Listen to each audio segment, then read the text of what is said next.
Hello everyone, welcome to this video. Today I'll be reviewing a FineArt game that played against Shibano Toramaru. But before I do that, I would like to talk about the 2020 Midwest Open. It's coming up. It's at the end of this week actually.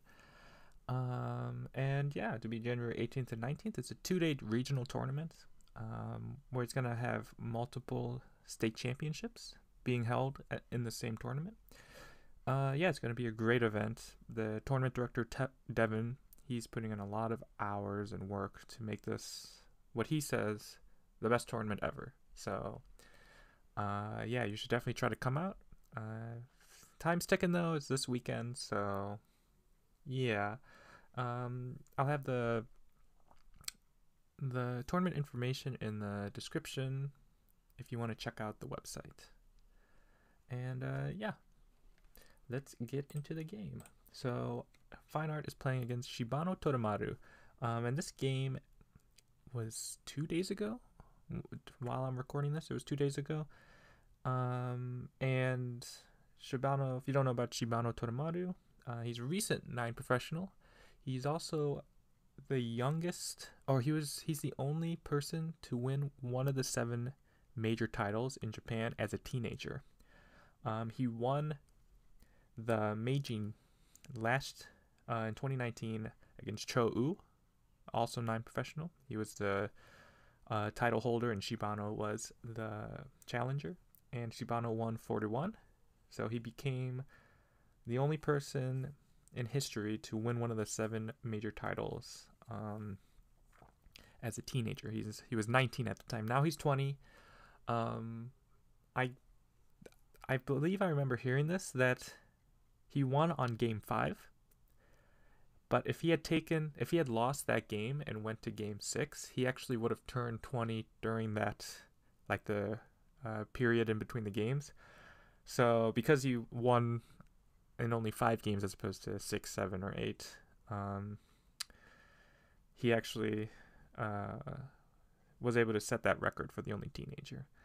So yeah, he's the current Meijin holder. He's 20 years old. He's one of the rising stars in Japan.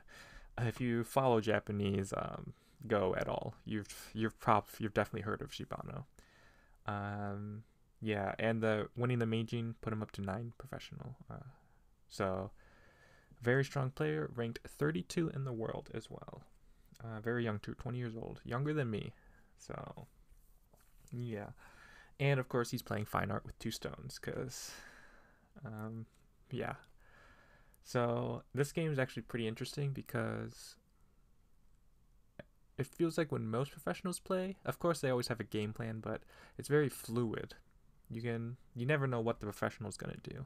But in this game, Shibano, you can tell, had a distinct game plan. A very distinct game plan. So let's look at the game. Standard opening, wide approaches. Pincer is a little strange. Especially so tight, because when you pincer, this shoulder hit is considered pretty powerful for white. If you just extend along the bottom, this is considered pretty decent for white. White's pretty light, black's been flattened on the bottom, and the pincering stone at R7 that black played is not too useful, especially if white decides to split the right side. Maybe white plays a move like this, or just ignores completely. The value of R7, it's hard to see. So nowadays you'll see a lot of people playing this move first, and then if your opponent ignores, then they'll pincer. So now the white stone has immense pressure on it because black already has the stone at P4. But if you pincer before that, it doesn't matter what pincer you do, one of the common pincers, this move is considered, according to AI, to be pretty good. And you see this in pro games. You'll see them either play this move or this move, one of the two. Another option black has is to kick and then either extend low or high, usually low. This is a way to try to get sente. If white extends, even though you're kind of made white stronger and given up an attack for now, you get Sente. So black would be able to do whatever black wants. So yeah, usually after the low approach to the 3-4, you'll see either this move, or this move. So it's interesting that Shibano picks this move, especially he's one of the young guns, and you know that they're looking at AI 24/7, so they're really up to date on the AI stuff. So I'm sure he definitely knows of the merits of the other moves. So it's kind of interesting why he would choose this in this case. Maybe he's just, having fun, but it's definitely an interesting choice. And white actually doesn't play there immediately, but finishes off the empty corner. Black says, okay, if you're going to ignore me, I'm going to take my advantage in the bottom. And this move is interesting because usually you would think to play here. But this move actually because you're playing tighter on white, it actually gives white more freedom. And what I mean by that is because you attach to white directly, you can see black stone here has only 3 liberties. So that means if white plays a move like this, the wedge, this stone that black has just played isn't super strong. It only has 2 liberties, which means it can be put in Atari. Of course, white stones are weak as well, but because it was a 3-to-1 advantage, white's okay with losing a little bit. If black wants to play this sort of variation, this would be great for white. White takes the outside. White probably gets Sente because this ko is pretty big. So black will probably have to answer. And this shape is very light. White could then ignore. Yeah, so black has to Atari from this side. But again, as you can see, because of how weak Q5 is, black can't cover in the corner because going here would be too painful. And again, black spent 3 moves against white's 1, so black wants to apply as much pressure as possible. So black's only option is really to extend here, but white will be able to extend down. Even if black goes here, I'm not sure if white just sends directly, you can see white lives pretty easily. And black's outside has a lot of issues, right? There's a cut later. There's this peep. There's this peep.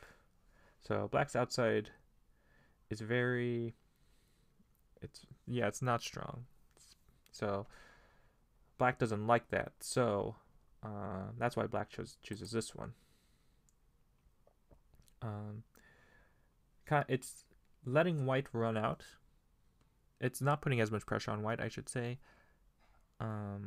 However, it's keeping black stone stronger as well. So if white wants to run out, black's actually okay with that. Yeah, black's okay with letting white run out because white's potentially heavy. Black stones are in a good spot on the right side. And yeah, so black is actually being able to attack white because white is adding more stones. So that's why in the game white ignores. Says I don't really care. Oh, does white do that? Yeah, it does. Okay. And black says just says, okay, I'll take my corner then. So now this corner is pretty much black's. But even though it looks like a pretty big corner, black had to spend 3 moves to capture the corner. So white's okay with that. And again, as opposed to playing a counter pincer, which we might expect, FineArt likes to get around the board, so it plays another approach move. And black attaches, kind of asking white what white wants. And white plays a strange move here. So there's really 2 moves I would think of, or 3 moves, is extend down, Hane, or Hane on top. In the game though, FineArt plays here. And it's pretty perplexing. Why in this case, I guess. FineArt likes this move. If black descends, I think white would think about pincering, and because white already has a stone at c6, the extension, or the pincer, would also be an extension. Even though black gets this, you can see black's still not alive. Yeah. And e15 is in a very good spot to build the top side as well. Like if white goes here, when black jumps, it's going to be hard for white to develop the top or the left side. The corner is good, but top side and left side are going to be not very developable. So I think because white wants to build the top side or the left side, white plays on top, kind of saying, okay, I'll let you take a little bit of the corner, but the outside's worth more. Shibano, though, plays a pincer. So you can see how this move is going to help black. Black's not going to descend directly because of this pincer. Instead, we'll play here. Yeah, kind of saying, okay, if I can come back and play c14, then I'll have a stronger base. White pincers and black covers. So in this case, black covers because if black plays the same move on the lower right, when white invades the 3-3, if black blocks this way, you can see how much of a bad spot d7 is. It's just so awkward and it's very over concentrated. So in this case, it's best for black just to go here. And even though white has the same move here, it's more viable for black to play here because the corner's bigger. Black would be getting 4th line, whereas on this side, black was only getting 3rd line. So even though white goes here, black can turn and then do something like this. And black's gain is actually pretty big. White doesn't gain a ton of territory. Again, if black did this on the lower right, black's gain would only be on the 3rd line. So it's not as good. So that's why in this case, when it's from a 4-4 stone, it's better to play on top directly.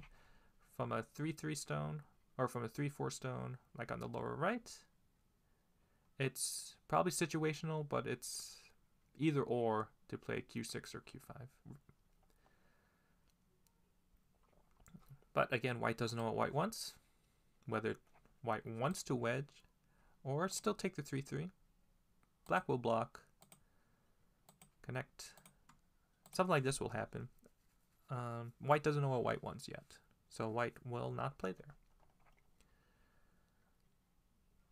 But white just comes back to fix the left side. And where does black play? Black plays again to fix the lower left. And again, you can kind of see black's game plan kind of formulating. White now plays a counter pincer. And again, FineArt plays this strange large knights approach to the upper right, but the minutia as to why it chose that one as opposed to this one, I'm not really sure.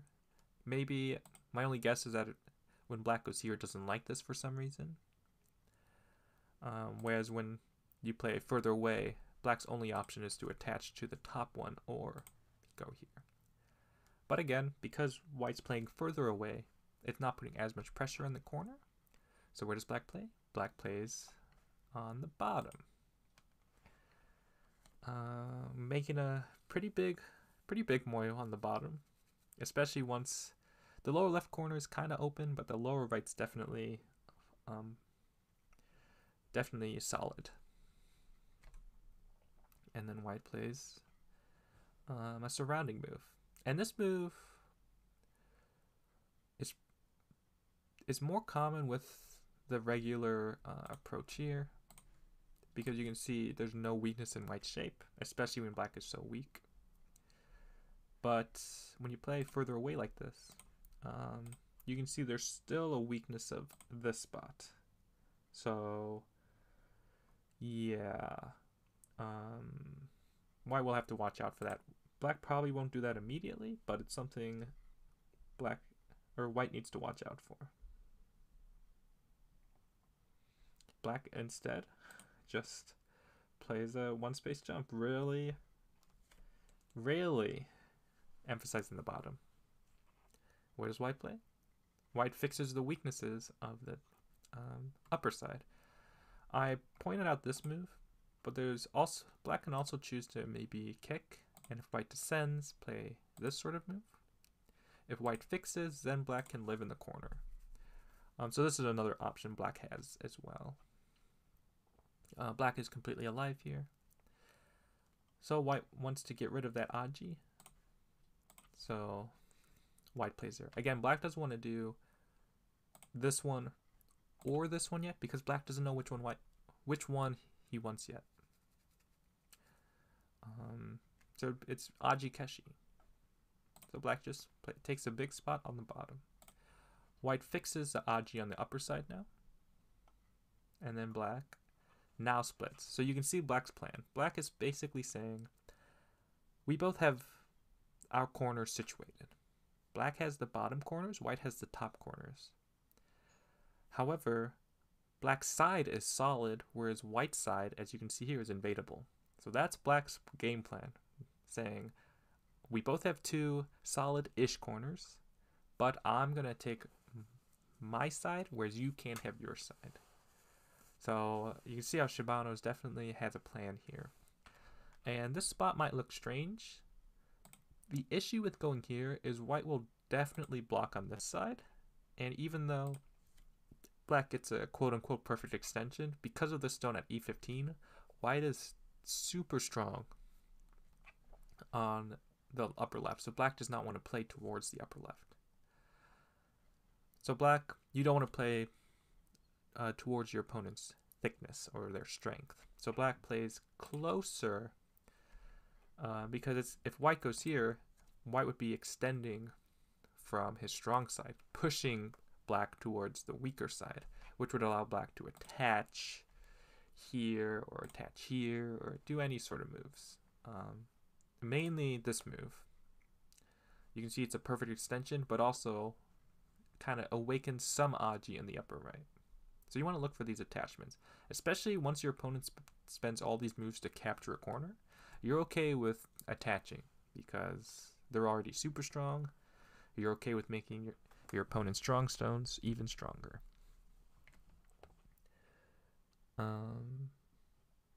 Yeah, but in the game, white just, again, knows and says, okay, I'm still going to extend or push you towards my weak side or towards my strong side.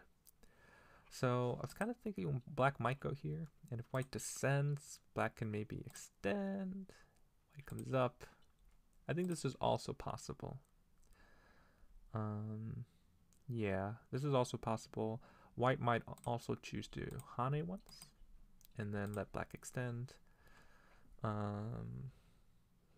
Yeah, I think this is also possible.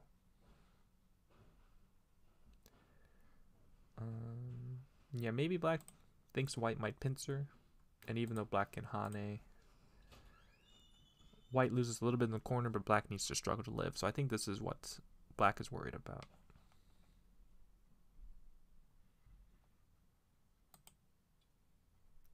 Also notice when black extends, you know, the two-space extension, he's not as close to white's thickness.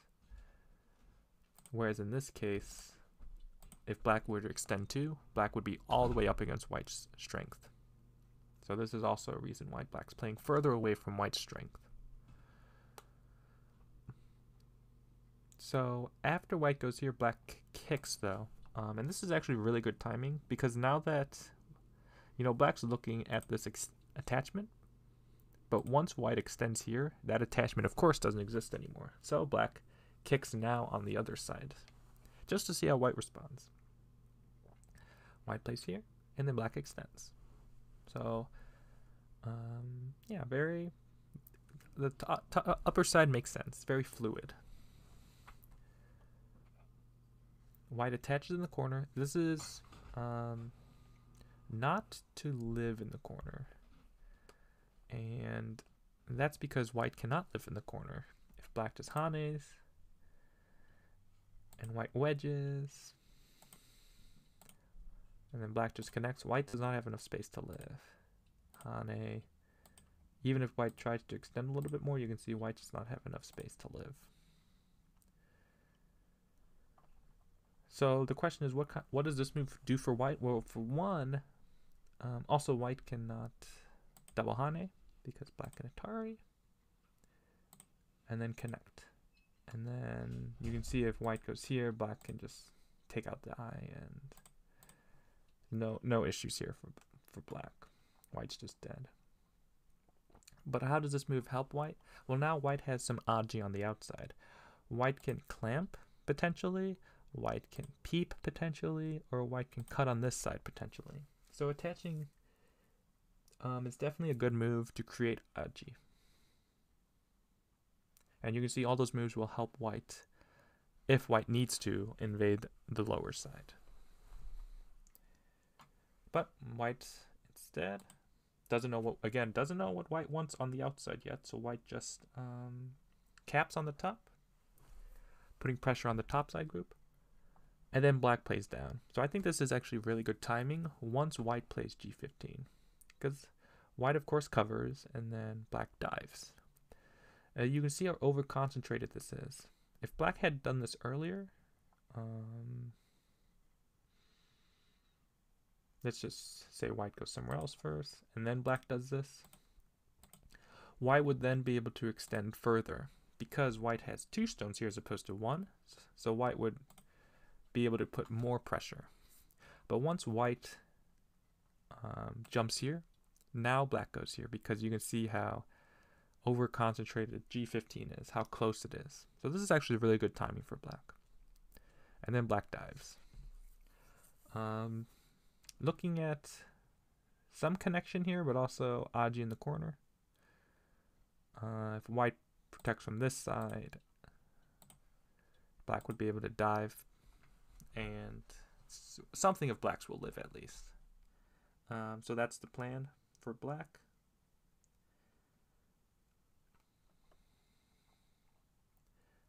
But after this, again, white doesn't know if white wants to keep black separated or take the corner. So white just takes the advantage on the top. Black ignored my initial cap. I'm going to get my advantage. And then black says, okay, you do that, and I'm just going to keep building my bottom. And this is the point, or this is a point in a game where, or in this game that I think Shibano was like, I don't need those to live. I just need 8th line territory. And that looks pretty good, doesn't it? Black's territorial gain. Yeah, white cannot keep playing on the top. Otherwise, white will fall behind, probably. It looks that way, at least. White shoulder hits. This is a good move. Black needs to answer. Black can't play a move like this because white coming down is definitely sente. If black ignores again, white's able to wedge. And now because of these stones, white would be able to connect. And this would be a huge loss for black. Not only in the corner, but white also, once white gets this move, even if black just descends down, you can see how much points white gets on the right side. So black just answers. Again, when you play a move like K8 or even K5, you don't want to get so caught up in building the moyo. You still need to get points elsewhere. And white jumps back. Now black comes back and helps the upper side, but white plays on the weak spot. And because of the G15 stone, black is unable to, or white's able to cut here because this stone here is caught in a ladder. So if black tries to take away liberties, white's able to cut. So black would need a fix, but then white can capture the 2 stones. So that's why white can play here. But black plays a move I've actually never seen or considered before, which is this is why watching pro games is so good. Because this move also disconnects white from connecting up top. But it's lighter, it's more direct, it gets actually black a bigger base. So I really like this move. And this is where, again, watching pro games is important. You know, I would only consider this move. But, you know, this is another move that does the same thing, but just has different properties and just different meanings, I guess. So, different. There's always more than one move, I guess, is what I'm trying to say. There's always more than one move for the same task. White, though, says, okay, I'll allow black to come out, but I'm going to keep attacking black. Black wedges. Or is that a wedge? No, just Hane. That's a Hane, I guess, right? White Ataris. And then black leaves it. Again, just this move is definitely I've counted and I don't need that to win. So, yeah, this is a very confident move. And you know what? FineArt agrees and comes right in. So hopefully this is a spot I've done this exact move in my games before, where your opponent has a one space jump, as opposed to peeping, which isn't always good, as a Sabaki technique. Attaching on one of the sides, because when they Hane on top, it forces you to make a base, and if they continue to take it away, playing at K2 is so severe for black. It's so easy for white to make a base now, so black needs to descend, but now white has a myriad of moves to play on the bottom. Black really can't do anything else. If black does connect solidly, white will Hane. Maybe white will play this one. Black blocks, white Hanes. Oops. Hane. If white maybe plays something like this, black takes out the eye, white can just jump out. And you can see just how much options white has. So that's why you don't want to connect solidly. Double Hane is the interesting one.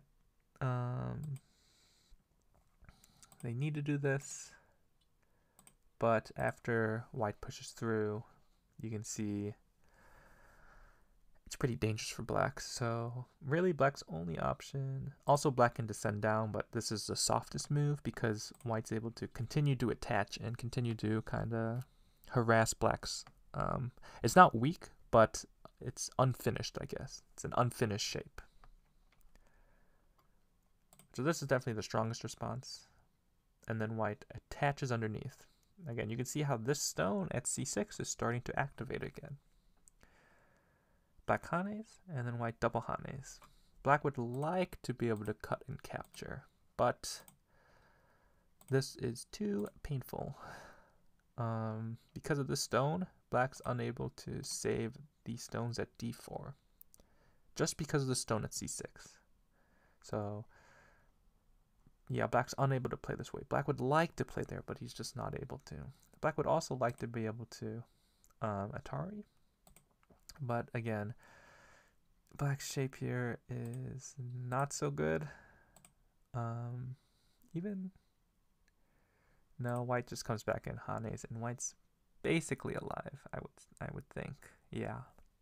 So in the game, black just connects. White extends, and then black turns. So white isn't alive actually yet. If white wants to live, white can just play a move like this, and white's definitely alive. But just like how black played this move and says, I don't need to live to win, white similarly says, I don't need to live in the bottom left to win. Because black can kill white. If black cuts directly, this would actually give white an opportunity to live. Because white will extend. And if black pushes and cuts, either way white will just capture on this side. And you can see white will have enough to live on this side. Yeah, if black plays here and then clamps. White needs to connect. And white will hane once and then throw in and then send. And if black connects, white would be able to live. But black can play this move. White can Atari. Connect. And even though black can play here, it's pretty dangerous because if white wins this ko, white would then be able to save the stones at h3. So yeah, it'd be pretty, it's pretty dangerous. Plus, even after this, if black captures, because white has a ko to live, white could then ignore again and go somewhere else. So black would need to spend another move to make sure white is dead, and that is super inefficient. So black doesn't want to do that. But black can also play this side. This side is, it's interesting. I think this side is definitely better to play from this side, but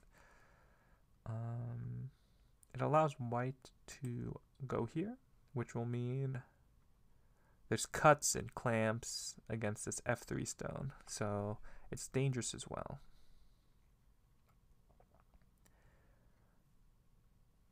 In the game though, black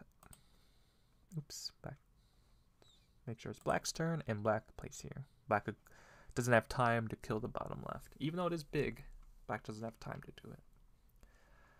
Black, I guess triple hanes, right? That's a triple hane. White just covers though. White really doesn't want to cut, because doing it this way actually would, if white plays like this, black would actually be able to, pretty sure that's ko, right? Yeah, black would get ko in the corner, which again would be good.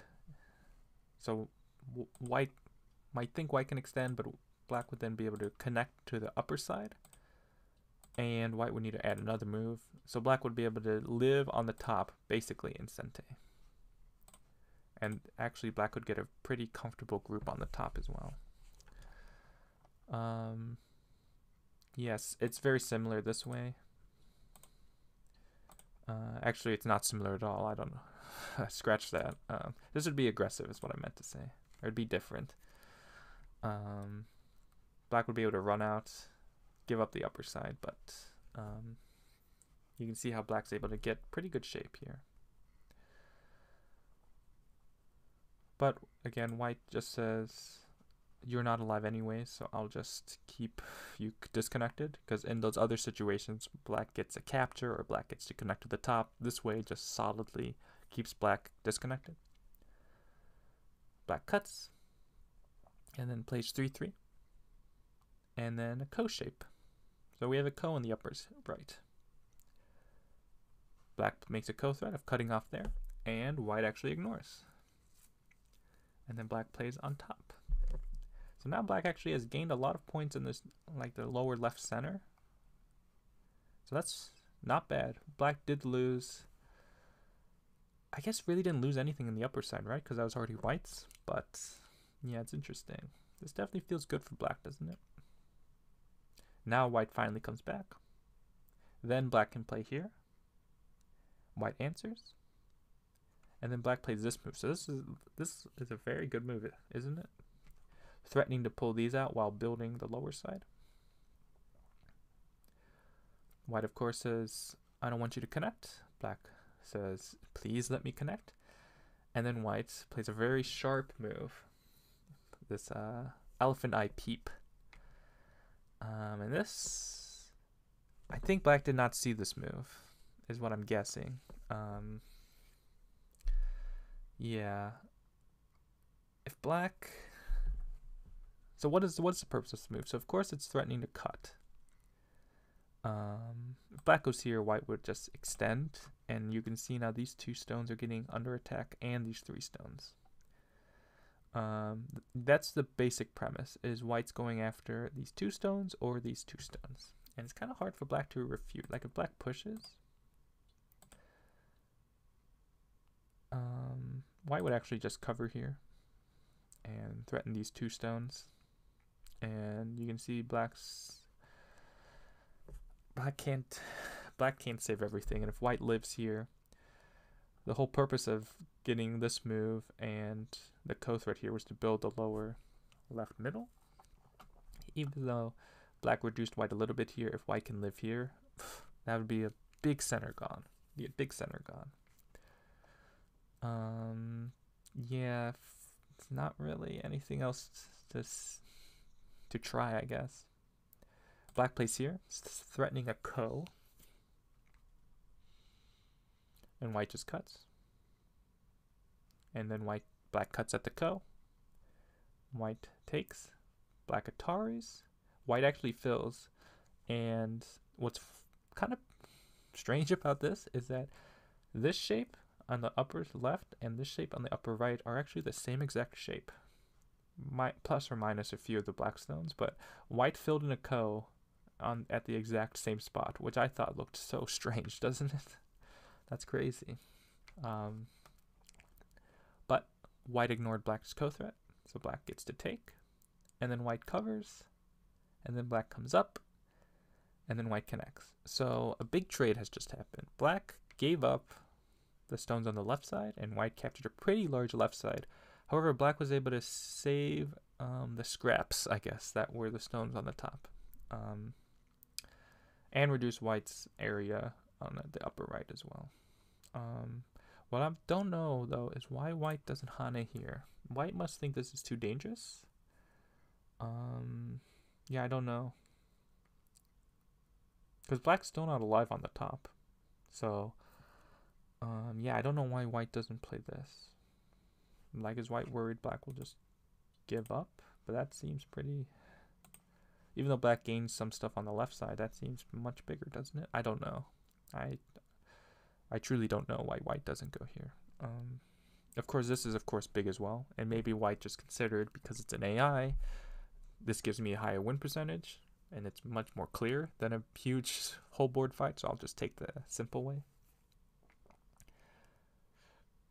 If that's the case, though, that means black is in a lot of trouble, doesn't it? If white thinks that way.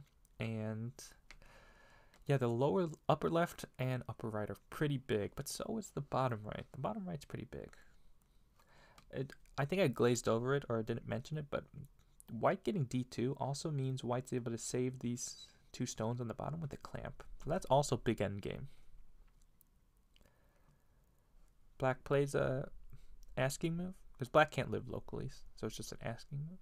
White covers, black pushes, and then covers here. Black would like to be able to cut, but when white goes here, you can see black center is destroyed, so the two stones are not as big as the entire lower left center. So black fills in the area here, and then white finally comes back and covers on the right side. Yeah, this move's huge.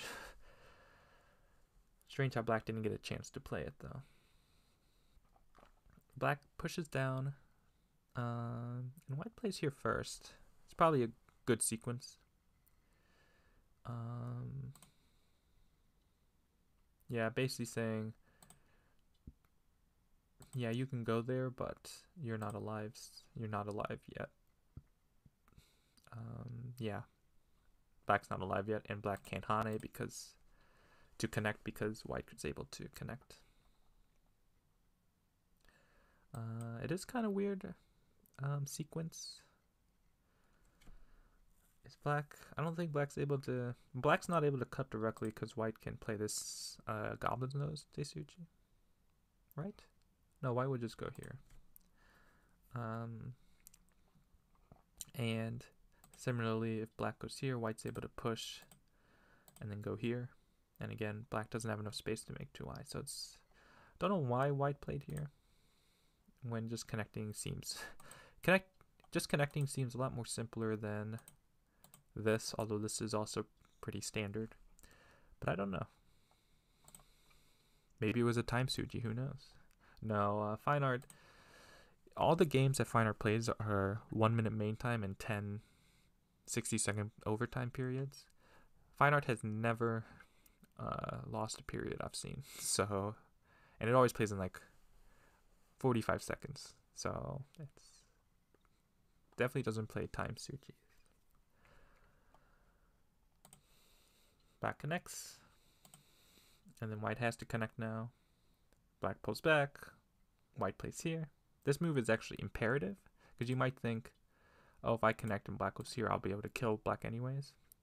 But actually, I don't think it matters. No, it doesn't matter, but... Oh, no, it does matter. Because black would be able to live, actually. And you can see black actually has 2 eyes, and even though white can capture, black would be able to capture back. So playing here first is actually very important, because black can't cut because it would be a self-Atari. Black fills. White pushes once and then connects. So I think all these are time Sujis, I think, from black side. Black peeps and then covers. So now black saying, I definitely have the lower right now. And then white clamps. So white has connected those 2 stones, which again is pretty big. It is Gote though, so that's why it was hard for black to answer as well. I was curious though if black could play a move like this, which protects the clamp, but threatens this throw-in. I think the issue with it though is if black plays the throw-in and black loses it, it would be black loses a lot. So I think risk-reward wasn't worth it. Whereas when white clamps and black connects, black's just all connected, and white, sure, white connects, but white actually doesn't make any points playing this way. Black plays up, reducing white's area, and then white covers. White needs this move. White does anything else, black would cover here, and actually capturing here would make a pretty large center. So white needs to go here. And then black covers here. This is a big move. Without this move, if black ignores, white's able to push here and cut from this side and capture all those stones. And that's pretty big, so black doesn't want that. So that's why black covers here. White plays this move. Again, not a time Suji, but it's just kind of asking what black wants to do. Black connects, or Ataris, I mean, sorry. And white actually makes a co-shape. So this is actually pretty interesting. Black Ataris from this side. White connects. Black needs to go here, but then white's able to cut. And then what? Play Atari. And then play here. I think this is what the sequence is. If black blocks. No, this is black and Atari. This is still actually not a bad game for white. White actually didn't lose anything. Yeah, if black goes here. I think that's very similar. Black cuts. Oh no, it's maybe black doesn't like it because white can do this now, and then white can like cut off those 2 stones. Yeah. So black doesn't want to play this Atari. It's too dangerous. So what black actually does is take once, of course. Always take the ko. Make them make a ko threat. Black needs to answer again. All his points are right here. And then he does Atari. I mean, connects. So this is everything I showed, but then when white Atari's here, black covers here. And even though white captures the stone, breaks into black's area, black is alive on the bottom, which means white would need to live locally, which white cannot. So white is dead here. So even though white captured the stone, black's still in good shape. And this is good reading by Shibano, giving up that 1 stone, knowing it's a false eye. White plays Tengen. Again, asking to reduce black in here, but also on the right side. Black peeps, and then of course covers. White attaches. Black hanes and connects. And then white Ataris, and then clamp. So this is actually a very good teisuji. In the game, black ataris or cuts and then white covers, and kind of allows white to get the squeeze. So you might think, well, why doesn't black try to fight the squeeze? Because one, this move is sente against the top. You know, it's threatening to cut white or cut black, so black needs to answer. Then white's able to connect directly. Yeah, connect directly. And even though black can cut, black is unable. Actually, black would win this one. White would I missed a move. White would push once more.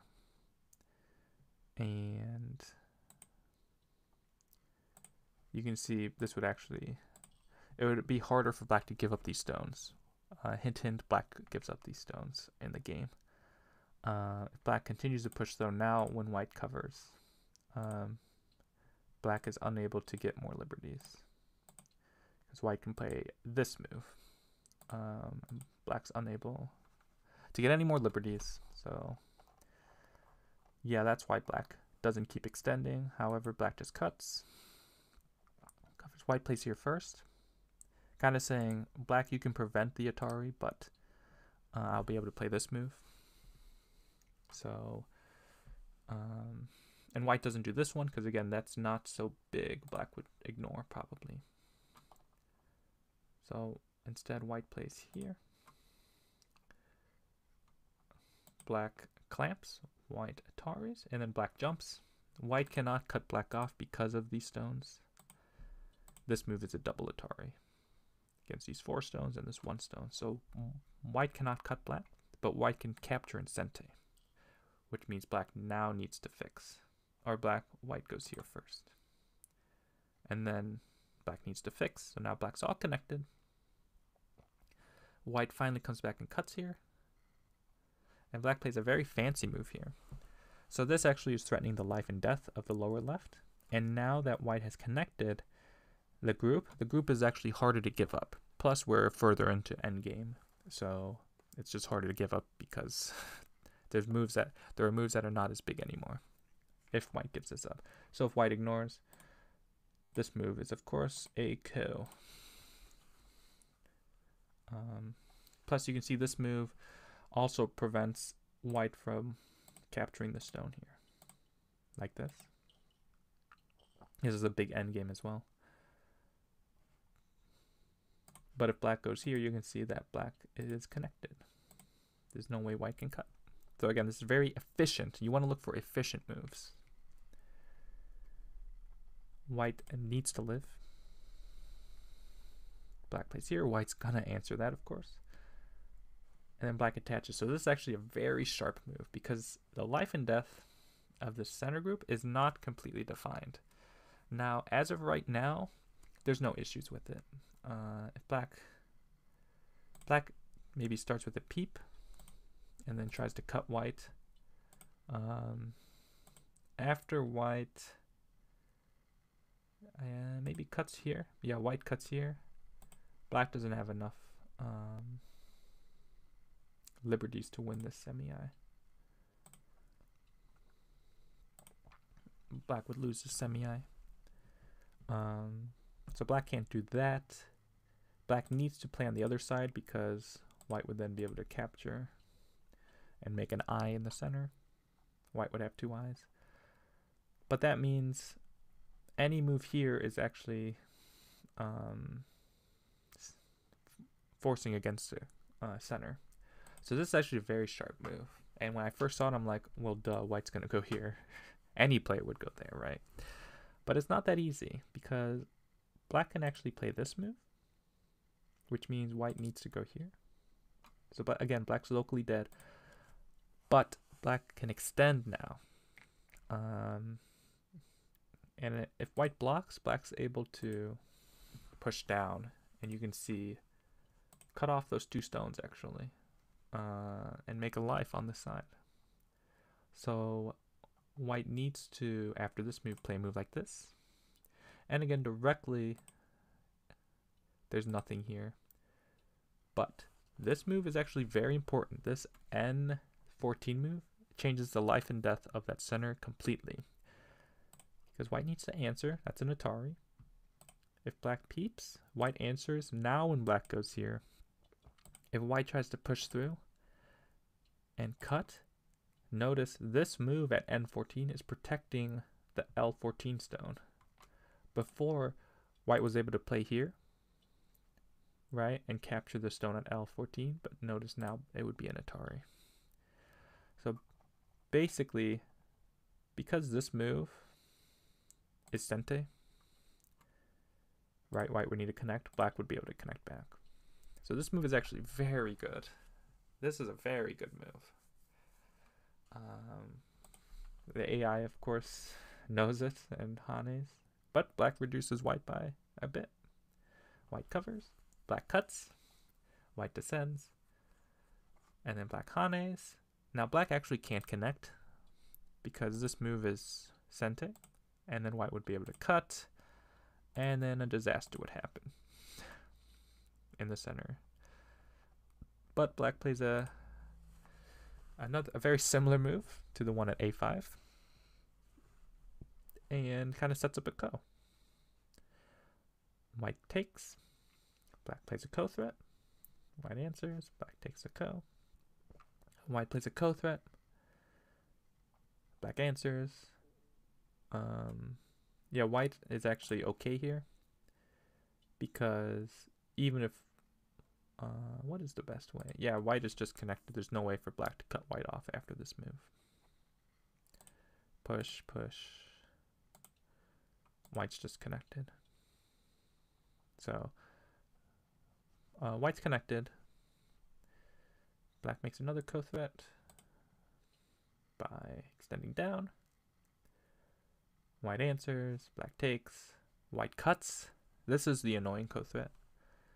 Black covers, white takes, black covers on top, but white double Ataris here, and at this point Shibano resigns.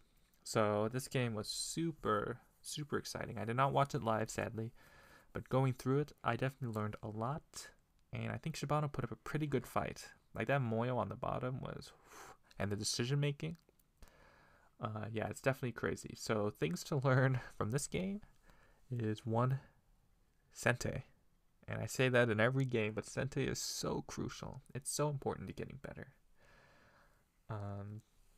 Reading is also very important. That is something I do need to improve. I've actually been doing life and death problems somewhat daily, and hopefully it's doing something right. And actually with doing those problems, I'm actually seeing that I actually am not so good at them. Yeah, it's definitely, I knew it was a weakness. I didn't know it was this big of a weakness, I guess. So reading is very important. Yeah, shape recognition, all these things that we're constantly told we need to improve on, I guess. This is a very good game to view.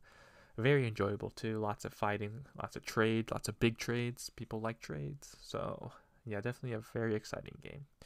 I'll have the game in the description along with the tournament information that I'll be at, the Midwest Open 2020. But yeah, that's it for this video. If you have any questions about the game, let me know in the comment section. I read every comment. There's not too many, so it's not too hard to do. Yeah, I hope you enjoyed the video, and I'll see you in the next one.